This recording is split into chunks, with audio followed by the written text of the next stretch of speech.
Le président est venu inspecter l'entreprise. Il a été très intéressé par les nouvelles saveurs des produits. Il a goûté le dorayaki mis au point par Mary, lorsqu'elle a expliqué au président que c'était à cause du carrageenan.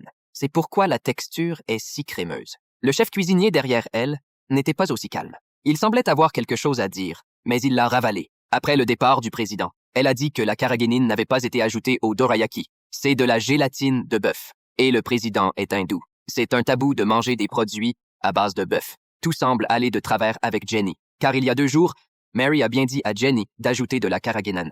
Elle l'a confrontée, mais Jenny est restée inflexible. Mary lui a dit qu'il s'agissait de gélatine de bœuf, pour prouver qu'elle parlait bien de carrageenan. Mary a ouvert l'email contenant la liste des ingrédients, mais il s'agissait bien de gélatine de bœuf. Son patron lui a alors demandé de s'excuser auprès de Jenny. Le lendemain, Mary est allée voir son supérieur. Elle a expliqué qu'elle était sûre qu'il s'agissait bien de carrageenan. Jenny a dû modifier l'email. Mais pour le patron, Mary avait une dent contre Jenny. Mary en voulait personnellement à Jenny, et elle voulait se venger. Mary en a parlé à son petit ami. Elle était sûre que Jenny avait trafiqué les courriels.